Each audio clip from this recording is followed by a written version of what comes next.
Chapter 4. Autosuggestion, the medium for influencing the subconscious mind. The third step toward riches. Autosuggestion is a term which applies to all suggestions and all self-administered stimuli, which reaches one's mind through the five senses. Stated in another way, autosuggestion is self-suggestion. It's the agency of communication between that part of the mind where conscious thought takes place and that which serves as the seat of action for the subconscious mind. Through the dominating thoughts which one permits to remain in the conscious mind, whether these thoughts be negative or positive is immaterial, the principle of autosuggestion voluntarily reaches the subconscious mind and influences it with these thoughts. No thought, whether it be negative or positive, can enter the subconscious mind without the aid of the principle of autosuggestion, with the exception of thoughts picked up from the ether. Stated differently, all sense impressions which are perceived through the five senses are stopped by the conscious thinking mind and may be either passed on to the subconscious or rejected at will. The conscious faculty serves, therefore, as an outer guard to the approach of the subconscious. Nature has so built man that he has absolute control over the material which reaches his subconscious mind through his five senses, although this is not meant to be construed as a statement that man always exercises this control. In the great majority of instances, he does not exercise it, which explains why so many people go through life in poverty. Recall what has been said about the subconscious mind resembling a fertile garden spot in which weeds will grow in abundance if the seeds of more desirable crops are not sown therein. Autosuggestion is the agency of control through which an individual may voluntarily feed his subconscious mind on thoughts of a creative nature, or by neglect permit thoughts of a destructive nature to find their way into this rich garden of the mind. You were instructed in the last of the 6 steps described in the chapter on desire to read aloud twice daily the written statement of your desire for money, and to see and feel yourself already in possession of that money. By following these instructions, you communicate the object of your desire directly to your subconscious mind in a spirit of absolute faith. Through repetition of this procedure, you voluntarily create thought habits which are favorable to your efforts to transmute desire into its monetary equivalent. Go back to these 6 steps described in Chapter 2 and read them again very carefully before you proceed further. Then, when you come to it, read very carefully the 4 instructions for the organization of your mastermind group described in the chapter on organized planning. By comparing these 2 sets of instructions with that which has been stated on autosuggestion, you, of course, will see that the instructions involve the application of the principle of autosuggestion. Remember, therefore, when reading aloud the statement of your desire, through which you are endeavoring to develop a money consciousness, that the mere reading of the words is of no consequence unless you mix emotion or feeling with your words. If you repeat 1,000,000 times the famous Émile Coué formula, day by day, in every way, I am getting better and better, without mixing emotion and faith with your words, you will experience no desirable results. Your subconscious mind recognizes and acts only upon thoughts which have been well mixed with emotion or feeling. This is a fact of such importance as to warrant repetition in practically every chapter, because the lack of understanding of this is the main reason the majority of people who try to apply the principle of autosuggestion get no desirable results. Plain, unemotional words do not influence the subconscious mind. You'll get no appreciable results until you learn to reach your subconscious mind with thoughts or spoken words which have been well emotionalized with belief. Do not become discouraged if you cannot control and direct your emotions the first time you try to do so. Remember, there's no such possibility as something for nothing. Ability to reach and influence your subconscious mind has its price, and you must pay that price. You cannot cheat, even if you desire to do so. The price of ability to influence your subconscious mind is everlasting. Persistence in applying the principle described here. You cannot develop the desired ability for a lower price. You and you alone must decide whether or not the reward for which you are striving, that's the money consciousness, is worth the price you must pay for it in effort. Wisdom and cleverness alone will not attract and retain money except in a very few rare instances where the law of averages favors the attraction of money through these sources. The method of attracting money described here does not depend upon the law of averages. Moreover, the method plays no favorites. It will work for one person as effectively as it will for another. Where failure is experienced, it is the individual, not the method, which has failed. If you try and fail, make another effort, and still another, and another, until you succeed. Your ability to use the principle of autosuggestion will depend very largely upon your capacity to concentrate upon a given desire until that desire becomes a burning obsession.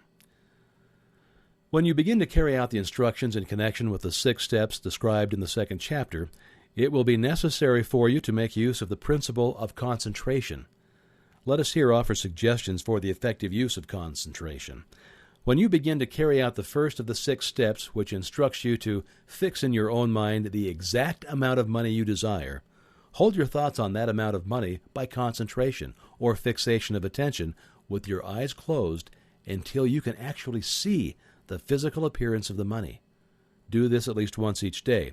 As you go through these exercises, follow the instructions given in the chapter on faith and see yourself actually in possession of the money. Here is a most significant fact. The subconscious mind takes any orders given it in a spirit of absolute faith, and it acts upon those orders, although the orders often have to be presented over and over again through repetition before they are interpreted by the subconscious mind.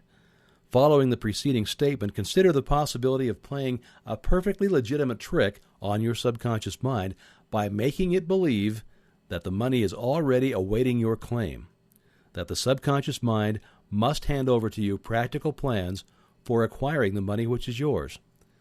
Hand over the thought suggested in the preceding paragraph to your imagination and see what your imagination can or will do to create practical plans for the accumulation of money through transmutation of your desire. Don't wait for a definite plan through which you intend to exchange services or merchandise in return for the money that you are visualizing, but begin at once to see yourself in possession of the money, demanding and expecting, meanwhile, that your subconscious mind will hand over the plan or plans you need. Be on the alert for these plans, and when they appear, put them into action immediately. When the plans appear, they will probably flash into your mind through the 6th sense in the form of an inspiration. This inspiration may be considered a direct telegram or a message from infinite intelligence. Treat it with respect and act upon it as soon as you receive it. Failure to do this will be fatal to your success. In the 4th of 6 steps, you are instructed to create a definite plan for carrying out your desire and begin at once to put this plan into action. You should follow this instruction in the manner described in the preceding paragraph. Do not trust to your reason when creating your plan for accumulating money through the transmutation of desire. Your reason is faulty. Moreover, your reasoning faculty may be lazy, and if you depend entirely upon it to serve you, it may disappoint you. When visualizing the money you intend to accumulate with closed eyes, see yourself rendering the service or delivering the merchandise you intend to give in return for this money. This is important. The fact that you're reading this book is an indication that you earnestly seek knowledge. It is also an indication that you're a student of this subject. If you're only a student, there is a chance that you may learn much that you did not know, but you will learn only by assuming an attitude of humility. If you choose to follow some of the instructions but neglect or refuse to follow others, you're going to fail. To get satisfactory results, you must follow all instructions in a spirit of faith. The instructions given in connection with the 6 steps in the 2nd chapter will now be summarized and blended with the principles covered by this chapter as follows. First, go into some quiet spot, preferably in bed at night, where you won't be disturbed or interrupted. Close your eyes and repeat aloud, so you may hear your own words, the written statement of the amount of money you intend to accumulate, the time limit for its accumulation, and a description of the service or merchandise that you intend to give in return for the money. As you carry out these instructions, see yourself already in possession of the money. For example, suppose that you intend to accumulate $50,000 by the 1st of January, 5 years hence, that you intend to give personal services in return for the money in the capacity of a salesman. Your written statement of your purpose should be similar to the following. By the first day of January 19th, I will have in my possession $50,000, which will come to me in various amounts from time to time during the interim. In return for this money, I will give the most efficient service of which I am capable, rendering the fullest possible quantity and the best possible quality of service in the capacity of salesman. Describe the service or merchandise that you intend to sell. I believe that I will have this money in my possession. My faith is so strong that I can now see this money before my eyes. I can touch it with my hands. It is now awaiting transfer to me at the time, and in the proportion that I deliver the service I intend to render in return for it. I am awaiting a plan by which to accumulate this money, and I will follow that plan when it is received. Second, repeat this program night and morning until you can see in your imagination the money that you intend to accumulate. Third, place a written copy of your statement where you can see it night and morning, and read it just before retiring and again upon arising until it's been memorized. Remember as you carry out these instructions that you are applying the principle of autosuggestion for the purpose of giving orders to your subconscious mind. Remember also that your subconscious mind will act only upon instructions which are emotionalized and handed over to it with feeling. Faith is the strongest and most productive of the emotions. Follow the instructions given in the chapter on faith. These instructions may at first seem abstract. Don't let this disturb you. Follow the instructions no matter how abstract or impractical they may at first appear to be. The time will soon come, if you do as you've been instructed, in spirit as well as in act, when a whole new universe of power will unfold to you. Skepticism in connection with all new ideas is characteristic of all human beings. But if you follow the instructions outlined, your skepticism will soon be replaced by belief, and this in turn will soon become crystallized into absolute faith. Then you will have arrived at the point where you may truly say, I am the master of my fate.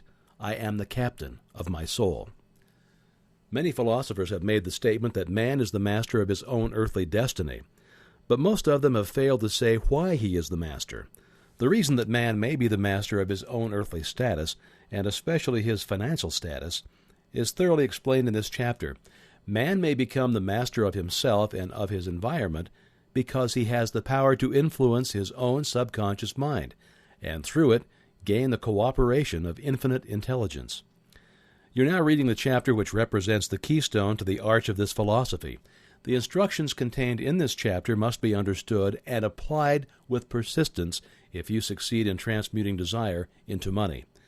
The actual performance of transmuting desire into money involves the use of autosuggestion as an agency by which one may reach and influence the subconscious mind. The other principles are simply tools with which to apply autosuggestion.